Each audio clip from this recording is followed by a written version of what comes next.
उप प्रधान व पंचायत केंद्र सदस्यगण, हमारी महिला कांग्रेस की secretary Sushma ji, district Ayurveda officer doctor Bhardwaj, SDMO 13 doctor Arun Sharma ji, AYUSH विभाग के सभी डॉक्टर साहिबान, सभी पैरामेडिकल स्टाफ के सदस्य और आयुष विभाग के सभी कर्मचारी, हमारे SDM Jawalamukhi doctor Sanjeev Sharma ji, XEN PWD Manish Sehgal ji, XEN IPH Anish Thakur ji, SDO electricity, SDO PWD, SDO IPH,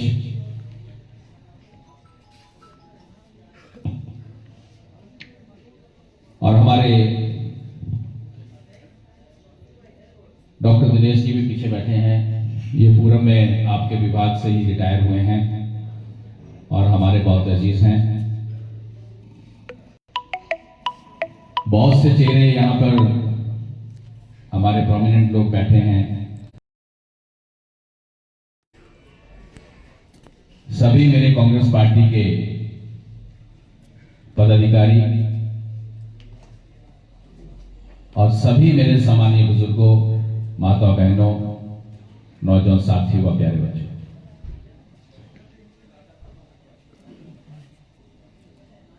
काफी लंबे समय से आपके इस भवन की मांग जो है वो चल रही थी और हम भी प्रयास कर रहे थे कि जल्द से जल्द आपको जो है वो एक अच्छा नया भवन मिले, जिसमें हमारा ये चुकाट का जो हेल्थ सेंटर है अपना कार्य करे और हमारे इलाके के लोगों की सर्विस करे। दिनेश जी की वाइफ भी यहाँ पे डॉक्टर रही हैं।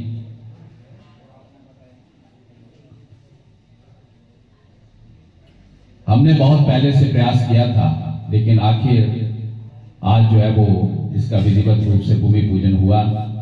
इसके लिए मैं सभी गांव वासियों को और सभी विभाग के अधिकारियों को, कर्मचारियों को बधाई देता हूं और मुझे उम्मीद है कि बड़ी जल्द ये भवन बनकर तैयार होगा और आप लोगों को समर्पित होकर विभाग जो है, आयुष विभाग जो है वो हमारे इलाके की सेवा जो है वो अच्छे तरीके से करेगा। पिछले दिनों डॉक्टर साहब ने मुझसे कहा, अरुण जी ने, कि वेलनेस सेंटर का सामान जो है वो यहाँ पर आ गया हुआ है और चुकाट में हमें दिक्कत हो रही है, ये वापिस चला जाएगा। मैंने कहा आपको कोई अगर भवन मिलता है तो ठीक है, नहीं तो हम कोई किराए का भवन ले लेंगे, लेकिन हम वेलनेस सेंटर को वापस नहीं जाने देंगे, इस सामान को हम वापस नहीं जाने देंगे। तुरंत हमने जो है वो प्रधान महोदया को फोन किया, वीडियो को फोन किया और आपके महिला मंडल को हमने जो है वो इसके लिए खाली करवाया और आज जो आपका वेलनेस सेंटर है वो वहां पे चल रहा है। वेलनेस सेंटर में किस प्रकार की सुविधाएं आप लोगों को मिल रही हैं उसके बारे में विस्तृत जानकारी डॉक्टर साहब ने दी और जब ये भवन बनकर तैयार हो जाएगा, जिसके ऊपर लगभग 50 लाख रुपया खर्च होगा, हो सकता है इसमें और भी पैसा लगे, वो पैसा भी आपको जो है वो मुहैया करवा दिया जाएगा। जब ये भवन बनकर तैयार होगा तो अच्छे तरीके से ये वेलनेस सेंटर जो है वो यहाँ पे चलेगा और जैसे प्रधान जी ने कहा, रमेश जी ने, एक्स प्रधान, इन्होंने कहा कि इसको जो है वो बिल क्वाली कहते हैं और सारे ही हमारे कार्यालय जो है वो यहाँ पे हैं, तो ये सेंटर प्लेस है। यहाँ पे हमारे भड़ोली के लोग भी आ सकते हैं, यहाँ पे हमारे तरीन पंचायत के लोग भी आ सकते हैं, हमारे लुथान के लोग भी आ सकते हैं और इधर कमलोटा के लोग भी आ सकते हैं। तो ये सेंटर पे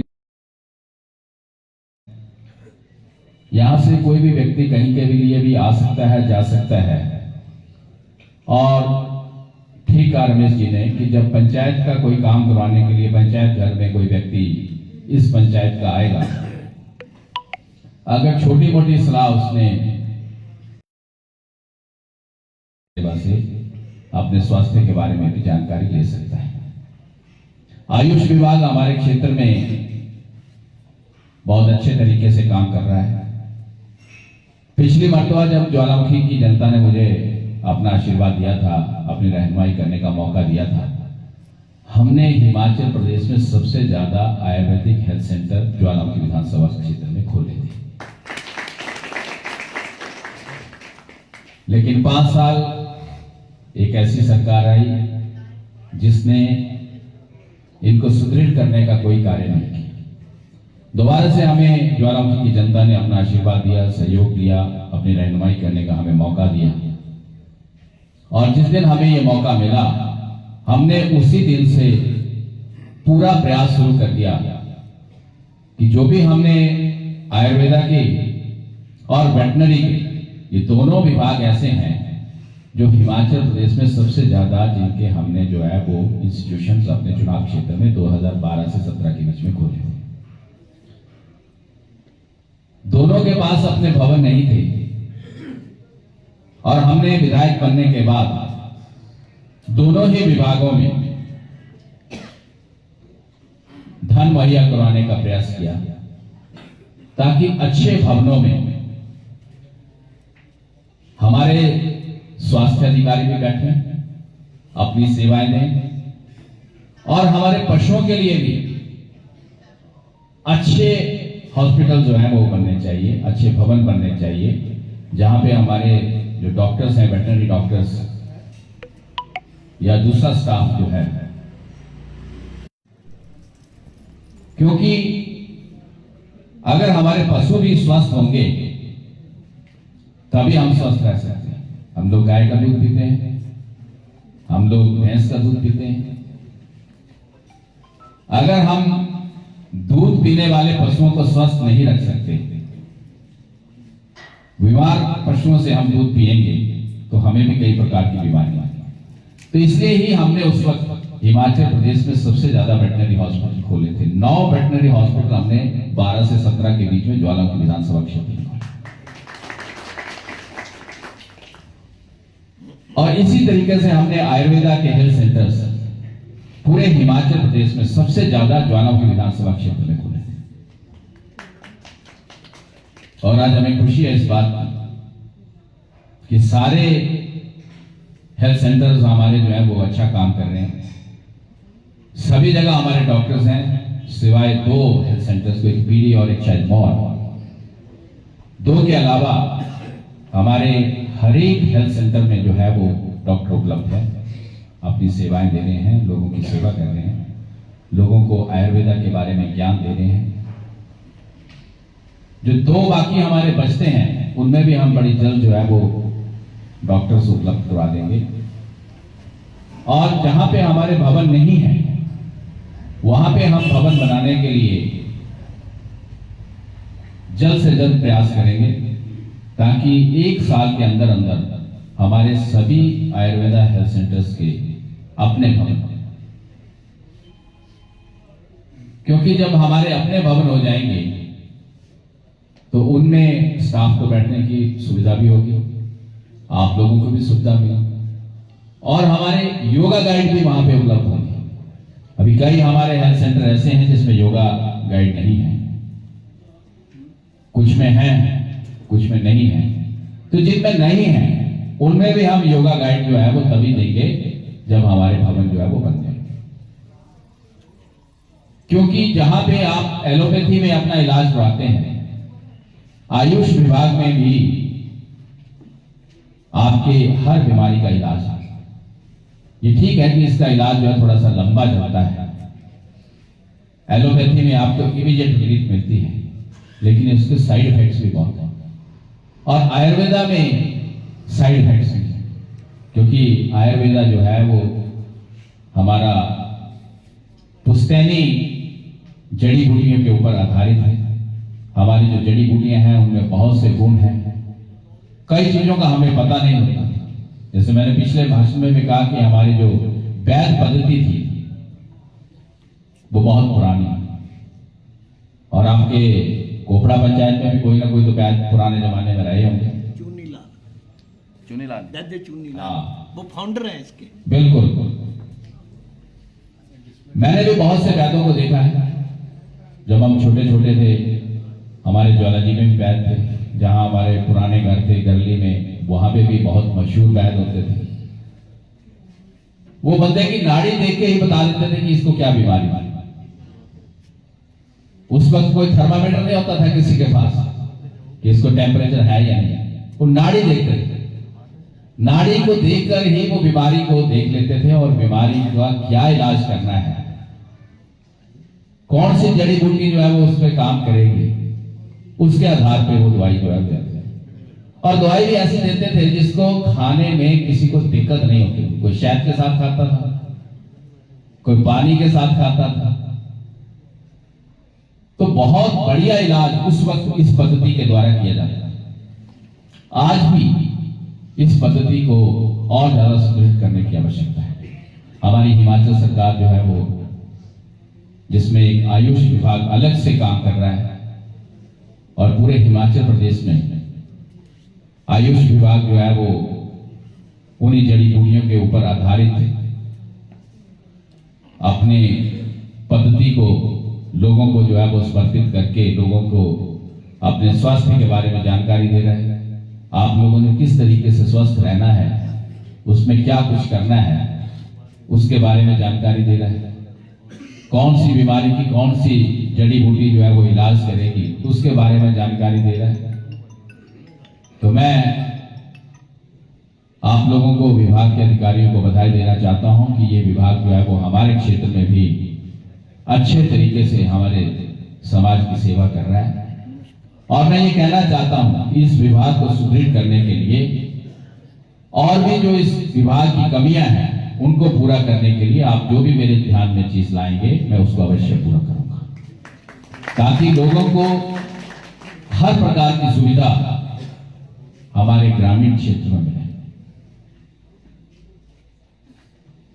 हर प्रकार की कमी को दूर करके हम इस विभाग को और ज्यादा सुदृढ़ करना चाहते हैं।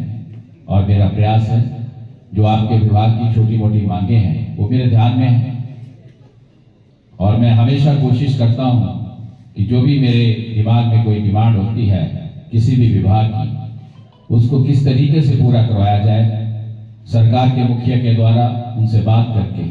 और हमारे लिए एक बड़ी खुशी की बात है कि हमारे बिल्कुल दरिया के पास से मुख्यमंत्री हैं, हमारे सहपाठी हैं, कभी हमें किसी चीज के लिए इनकार नहीं किया उन्होंने।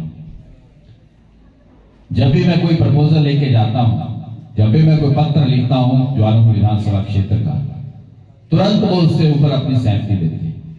और बहुत बड़े बड़े काम हमारे क्षेत्र में हो रहे हैं। अब लुथान में देखो, अब हमारी एडजॉइनिंग पंचायत है, बहुत बड़ा सुख हादसे जिसके ऊपर लगभग 100 करोड़ रुपया खर्च हो रहा है, वो सौगात जो है वो मुख्यमंत्री ने हमारे चुनाव क्षेत्र को दी। अभी हमने अंतर में एक बहुत बड़ा ब्रिज बना रहे हैं ज्वालामुखी और लुथान के लिए। सिधौड़ा पत्तन पे हम एक बहुत बड़ा ब्रिज बना रहे हैं, जिन दोनों ब्रिजेस के ऊपर लगभग 35 करोड़ रुपया खर्च होगा।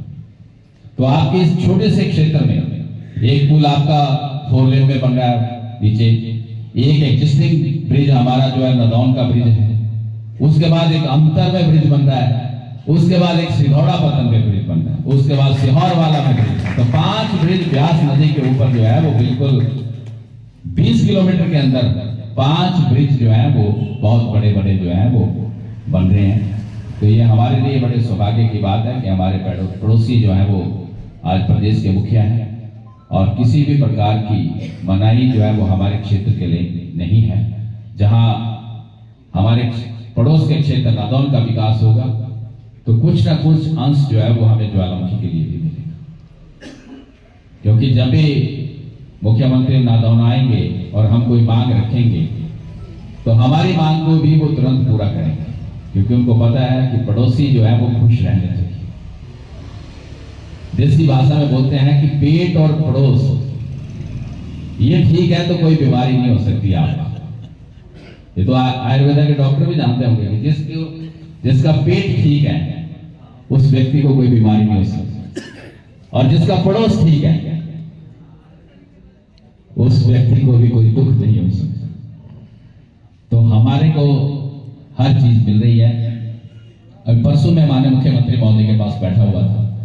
परसों भी वो मुझे बता रहे थे कि जो आपने मुझे 5-6 डिमांड्स लिखकर भेजी थी वो सारी की सारी मैंने पूरी कर दी। और जिले कांगड़े में बोला आप ही एक ऐसे व्यक्ति हैं, विधायक हैं, जिनकी सारी मांगे पूरी हो गई। और मैंने तो ओपनली कहा, अभी प्लानिंग की मीटिंग में कहा, मैं हमेशा कहता हूं जब हमारे मुख्यमंत्री महोदय 8 फरवरी 2024 को हमारे ज्वालामुखी विधानसभा क्षेत्र के दौरे पे आए थे, 14 मांगे हमने उनके पास रखी थी। 14 में से 12 मांगे हम उसी वक्त पूरी कर चुके थे बिफोर पार्लियामेंट इलेक्शन। 12 मांगे 14 में से, और जो 2 बैलेंस थी वो अभी कर दी मुख्यमंत्री महोदय ने। तो 14 की 14 मांगे हमारी पूरी हो चुकी। तो ये हमारे क्षेत्र के लिए बड़े सौभाग्य की बात है कि हमारे पड़ोसी जो है वो मुख्यमंत्री हैं और हमारी हर मांग को तवज्जो देकर वो पूरा कर रहे हैं। इसके लिए हम उनका धन्यवाद भी करना चाहते हैं। आपकी पंचायत की भी सारी मांगे मेरे ध्यान में हैं। मैं बड़ा लंबा चौड़ा भाषण नहीं देना चाहता क्योंकि मैं पहले देरी से आया और रमेश जी ने मुझे कह भी दिया कि पंडित जी ने बहुत बार मुझे पंडित जी ने कहा, इनके सामने भी कहा, इसलिए इनको भी याद है। लेकिन मैं भी कुछ नहीं कर सकता, मेरे हाथ में भी कुछ नहीं। मैंने जैसे पिछली मीटिंग में कहा ना कि 6:27 पे मैंने अपना दरवाजा खोला था और मैं उस वक्त पहले व्यक्ति को मिला था आज सुबह। तो 6:27 से मेरी जो है दिनचर्या शुरू हुई है। अब मुझे खुद को मालूम नहीं है कि रात कितने बजे तक चलेगी। मुझे ये मालूम नहीं होता कि मैं रात को घर कितने बजे पहुंचूंगा। मैं अभी साउथ के टूर पे गया था कमेटी लेके विधानसभा की। तो मैंने वहां पे कहा, मेरे साथ मुख्यमंत्री की धर्मपत्नी भी थी, वो भी कमेटी में गई थी और विधायक भी थे। तो मैंने कहा भाभी इस कमेटी के टूर में मैंने 2 चीजें की। बोले भैया क्या? मैंने एक तो मैंने अपनी पत्नी की सेवा की, जिसका मुझे घर में मौका नहीं मिलता है, और दूसरा मैंने हर टाइम को पकड़ा। वक्त पे उठता था, वक्त पे ब्रेकफास्ट होता था, वक्त पे लंच होता था, वक्त पे इवनिंग टी होती थी और वक्त पे डिनर होता और वक्त पे मैं सोता था। टूर पे तो वैसा ही हुआ और मैं वहां निर्णय करके आया कि अब मैं जाके इस चीज को इंप्लीमेंट करूंगा कि मैं समय को पकड़ूंगा।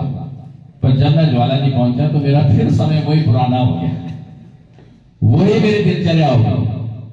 कल मैं 12:30 बजे नहाया, आज भी मैं 12:30 बजे 1 बजे नहाया। वक्त नहीं मिलता है।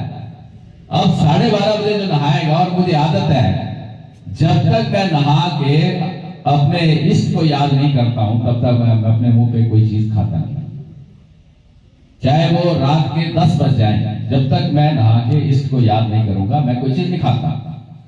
तो 12:30 बजे तक मैंने कुछ नहीं खाया था, 1 बजे तक मैंने कुछ नहीं खाया था। तो ये प्रधान जी मेरे हाथ में नहीं है, ये जनता के हाथ में है। मेरा समय मेरी जनता के हाथ में है। जनता अगर 5 बजे आएगी तो मैं 5 बजे उनसे मिलूंगा, अगर रात के 12 बजे आएगी तो मैं 12 बजे भी मिलूंगा, क्योंकि मेरे मतदाताओं ने मेरे ऊपर विश्वास प्रकट किया है। मुझे अपना प्रतिनिधि चुनकर अपनी रहनुमाई करने के लिए मुझे मौका दिया है, तो मैं इनको इनकार नहीं कर सकता। हाँ, मैं देरी से आने के लिए क्षमा मांग सकता हूं कि मैं देरी से आया हूं, इसके लिए मैं क्षमा चाहता हूं। पर देरी से आना और वक्त पे आना ये मेरे हाथ में नहीं है, ये जनता के हाथ में है। मैं कहीं रास्ते में रुक के ये नहीं बोल सकता कि मेरा प्रोग्राम है इसलिए मैं अभी जाना है, मैं आपसे बाद में मिलूंगा, ऐसा नहीं मैं बोल सकता। मुझे जो भी मिलेगा, मुझे जो भी बात करेगा, मैं उससे बात करके ही आगे बढ़ूंगा। पर फिर भी मैं प्रयास करूंगा आपकी बात को ध्यान में रखते हुए, क्योंकि आपने उस बात को जोड़ा मेरे पिताजी के साथ, तो मैं उस बात को ध्यान में रखूंगा और भविष्य में कोशिश करूंगा कि समय पे आऊं। एसडीएम साहब भी आज मेरे दिन में बोल रहे थे मैं वक्त पे आ जाऊंगा। एसडीएम साहब बोलते हैं 1-2 घंटे तो लेट चलता ही है तो प्रयास करेंगे भविष्य में क्या कुछ नहीं हो सकता। इंसान अगर कोशिश करे तो कामयाबी उसको मिल सकती है। मैं प्रयास करूंगा कि समय पे हर जगह पहुंचूं, और फिर मेरा यह भी प्रयास रहेगा कि समय पे मैं घर भी जाऊं, क्योंकि समय मेरा तब टूटता है जब मुझे घर नहीं जाने देते। तो भविष्य में मैं ये कोशिश करूंगा, क्योंकि मुझे मालूम है बहुत सी मुश्किलें आपको भी होती हैं। काफी देर से आप इंतजार कर रहे, कुछ लोगों ने पशु रखे होते हैं, किसी ने घर पे रोटी बनानी है, किसी ने बच्चे संभालने हैं, किसी ने सास ससुर की सेवा करनी। करते तो बहुत काम है आजकल, पर किसी ने तो करनी होती है। कोई ना कोई तो होता ही है जो पूरे घर की जिम्मेवारी उसके सिर पे होती है, तो आप लोगों का भी समय बर्बाद होता है। इसलिए मैं कोशिश करूंगा भविष्य में आपको दोबारा शिकायत का मौका नहीं मिलेगा प्रधान जी। तो मैं अंत में यही कहना चाहता हूं कि आपकी पंचायत की भी जो मांगे हैं, मुझे याद है मैंने ये मशीन वाला तो नहीं देखा है कि पंडित जी ने, लेकिन उन्होंने मुझे बताया था कि ये जो बड़ोली चौक से मशीन की सड़क बनी है, ये लोग सड़क निकालने नहीं देते थे, जमीन नहीं देते थे। तो उन्होंने जो इस इलाके के मोतबिन लोग थे उनको साथ लेके खुद गैंती उठाकर लोगों से बातचीत करके उनको उसमें मोटिवेट करके ये सड़क जो है वो कच्ची सड़क बड़ोली चौक से जो है वो मजीद तक निकलवाई थी, जो बाद में पक्की हुई। पर इस सड़क का मुझे पूरा याद है, जो यहां से डाइवर्ट होके ये सड़क जा रही है, ये सड़क मुझे पूरी याद है कि जब हम 1985 में पंडित जी ने चुनाव लड़ा था इस चुनाव क्षेत्र से, और मैं विश्वविद्यालय का छात्र था। राजा वीरभद्र सिंह जी चीफ मिनिस्टर थे और वो सिल जा रहे थे एक वाटर सप्लाई स्कीम की भूमि पूजन करने के लिए। मैं और पंडित जी भी उनके साथ थे, और यहाँ पे एक अम्मा मिली थी, मुझे अम्मा का नाम याद नहीं है, कला देवी, हाँ, वो खड़ी थी यहाँ पे, और उन्होंने चीफ मिनिस्टर की गाड़ी को रोका था और उन्होंने इस सड़क की मांग की थी। तुरंत चीफ मिनिस्टर महोदय ने जो है वो इस सड़क को बनाने के आदेश दिए थे। तो इस सड़क का मुझे मालूम है कि ये सड़क मेरी आंखों के सामने बनी है। तो आपके क्षेत्र की जो भी मांगे हैं वो मेरे ध्यान में है। हमने बहुत बड़ी सौगात आपको दी है +2 स्कूल, जहां हमने पूरे क्षेत्र में शिक्षा का प्रसार किया है। वहां पे हमने आपको भी आगे बढ़ने का मौका दिया है, अपने बच्चों को आगे बढ़ने का मौका दिया है। हमने इसको स्कूल को +2 किया है, और इस स्कूल के लिए हमने 5 कमरों के लिए 1 करोड़ से ज्यादा पैसे का भवन जो है वो उसको भी सैंक्शन किया है। बड़ी जल्द इसमें जो है वो अच्छा भवन एक नया बनकर तैयार होगा, जिसमें हमारे बच्चे जो है वो बैठकर शिक्षा ग्रहण करेंगे। लेकिन जब तक वो भवन बनता नहीं है, हमें इस स्कूल को चलाना है। अब कैसे चलाना है? वो स्कूल के अध्यापक, प्राध्यापक, पंचायत के नुमाइंदे और यहां के मोहब्बिन लोग ये निर्णय करेंगे, क्योंकि अगर हमने स्कूल को अपग्रेड किया है तो हम इस स्कूल को बंद नहीं होना देना चाहते। अगर +2 आपने इस बार क्लास बिठानी है, आपके पास बहुत बड़ी बड़ वृक्ष है। पहले भी गुरुकुल जो है वो ऐसे ही बड़ वृक्षों के नीचे लगते थे। पहले भी विद्यार्थी पुराने जमाने में ऐसे पढ़ते थे। अगर वहां पे कमरे की दिक्कत आ रही है तो आपका बहुत बढ़िया शेड है, आप इसके नीचे भी क्लास लगा सकते हैं, आप पंचायत घर में भी क्लास लगा सकते हैं। पर आप स्कूल में +2 की क्लास बिठाएंगे इस साल, ये मेरा कहना है। ये नहीं है कि हमारे पास एकोमोडेशन नहीं है और हम +2 की क्लास नहीं बिठाएंगे, क्योंकि अगर आप +2 की क्लास नहीं बिठाएंगे तो आपके स्कूल की अटेंडेंस जो है वो डिपार्टमेंट को नहीं जाएगी और बोलेंगे कि स्कूल जो है वो नहीं चल रहा है। और मैं नहीं चाहता कि मेरे क्षेत्र का कोई स्कूल जो है वो बंद हो इस बिना। अगर हम आज भी भवन बनाने का प्रयास करेंगे तो उसमें लगभग 6 महीने लगेंगे। तो 6 महीने तक हमने अप्रैल महीने में +2 की क्लास बिठानी है। जैसे मैंने कहा कि वेलनेस सेंटर आया, सामान आया, डॉक्टर साहब ने मेरे को फोन किया, ये जो सामान आ गया वेलनेस सेंटर का, तो ये तो मुझे बंद करना पड़ेगा। मैं कहा डॉक्टर साहब आप चाहे महिला मंडल ले लो, आप चाहे किराए का भवन ले लो, लेकिन अगर चुकाट का वेलनेस सेंटर का सामान आया तो ये वापस नहीं जाएगा। उसी तरीके से मैं ये कह रहा हूं कि हमने अगर +2 स्कूल दे दिया है, पिछली बार जो है वो +1 की क्लास बैठ गई, इस बार +2 बैठेगी। अब कहां बिठानी है ये आप लोगों का निर्णय होना चाहिए, क्योंकि मेरी जमीन होती, मेरा भवन होता तो मैं जरूर उसको आपको रेंट फ्री दे देता। मकान आपका भी डबल स्टोरी है, कोठी है आपकी भी, पता नहीं होगा तो +2 की क्लास वहां लगा देंगे हम। हॉल जो है वो नीचे खाली है, ठीक बोल रहे हैं अजय जी, ठीक बोल रहे हैं, वो प्रधान बोल रहे हैं आपका, ठीक है ना। आप जहां मर्जी क्लास लगाओ, यहां लगाओ, पंचायत घर में लगाओ, शेड में लगाओ, अपने घर में लगाओ या किसी पड़ोसी के घर में लगाओ, पर मुझे 1 अप्रैल को +2 की क्लास चाहिए आपके स्कूल में। स्कूल जो है वो हमने अगर बनाया है तो जनता की सुविधा के लिए बनाया है, यहाँ के बच्चों की सुविधा के लिए बनाया है। ये स्कूल बंद नहीं होना चाहिए। तो मेरा आप लोगों से निवेदन है, मैडम आपकी प्रधान है, आप एक्स प्रधान हैं, बहुत से मोहतमीन आदमी यहां बैठे हुए हैं, रवि भी यहां बैठे हुए हैं, सारे लोग यहां बैठे हुए हैं। आप लोग मिलकर निर्णय करो। ये एसडीओ साहब भी बैठे हैं, retired SDO Sharma ji, phone सुन रहे हैं। आप लोग जो है वो किसी भी तरीके से इस स्कूल की +2 की क्लास को अप्रैल महीने में स्टार्ट करवाना, ताकि +2 की क्लास भी बैठे और +1 में भी बच्चे एडमिशन लें और ये स्कूल अच्छा चले। इस स्कूल में और भी जो मूलभूत सुविधाएं होंगी, जैसे मैंने एनुअल फंक्शन में भी आपको कहा है कि जो भी अच्छा शैक्षणिक माहौल बनाने के लिए सुविधाएं स्कूल को देनी होगी, उनको मैं मुहैया कराऊंगा। शिक्षा के क्षेत्र में मेरा क्षेत्र आगे बढ़े, इसके लिए मैं तन मन और धन से जनता को समर्पित हूं, क्योंकि मैं चाहता हूं कि मेरे क्षेत्र का हर बच्चा घर की रोटी खाकर कम से कम पोस्ट ग्रेजुएशन की शिक्षा जो है वो अपने क्षेत्र में करे। इसलिए मैंने ज्वालामुखी में 3 महाविद्यालय पिछली बार खोले थे।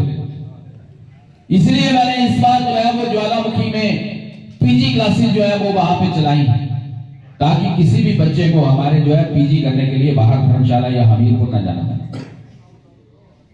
वो ग्रेजुएशन की शिक्षा यहां से ग्रहण करे और उसके बाद पीजी की शिक्षा भी हमारे क्षेत्र में ही ग्रहण करे, क्योंकि हमें मालूम है हमारे क्षेत्र के बहुत से ऐसे परिवार हैं जिनके पास सुविधाएं नहीं है, वो अपने बच्चों को बाहर पढ़ने के लिए नहीं भेज सकते। लेकिन हम चाहते हैं कि हमारे क्षेत्र का हर बच्चा वेल क्वालिफाइड हो, उसको किसी प्रकार की अपने आने वाले भविष्य में असुविधा ना हो, और जब उसको फैसिलिटी हम यहां दे रहे हैं, पढ़ाई वो करे, तभी हमारा समाज जो है वो आगे बढ़ सकता है। अगर हमारा समाज जो है वो जागरूक होगा, तभी हम आगे बढ़ सकते हैं, तभी हम समाज में तरक्की कर सकते हैं, तभी हम विकास में आगे बढ़ सकते हैं। तो इसलिए मेरा आप लोगों से हाथ जोड़ के निवेदन है कि आप लोग किसी भी तरीके से इसका प्रयास करें और इस स्कूल को अच्छे तरीके से चलाएं। जो भी मेरे करने लायक होगा उसको मैं करूंगा, ये मैं आप लोगों को आश्वासन देना चाहता हूं। आपकी और भी जो समस्याएं हैं उनको भी हम चरणबद्ध तरीके से पूरा करेंगे। जैसे अभी आपने कहा कि वेटनरी की जो भवन है उसमें भी पानी आ रहा है, तो उसको भी अच्छा बनाएंगे। बड़ी जल्द हम आपके बिल क्वाली के नीचे जो है वो बड़ोली चौक पे सब तहसील का भवन बना रहे हैं। आपको तहसील के लिए भी अब जो है वो बड़ी दूर नहीं जाना पड़ेगा, चौक पे हम आपको सब तहसील का भवन बनाने जा रहे हैं। हर प्रकार की सुविधा जो है वो हम आपको इसी क्षेत्र में देना चाहते हैं, ताकि आपकी हर समस्या का समाधान जो है वो यहीं पे हो। तो यही मैं कहना चाहता हूं। आप सब यहाँ आए, आपको एक बार फिर आज के इस पावन अवसर पर बधाई देता हूं कि आपका ये वेलनेस सेंटर जो है वो बड़ी जल्द बनकर आपको समर्पित किया जाएगा, ये मैं आपको आश्वासन देता हूं। आप सबका बहुत बहुत धन्यवाद। जय हिंद, जय भारत।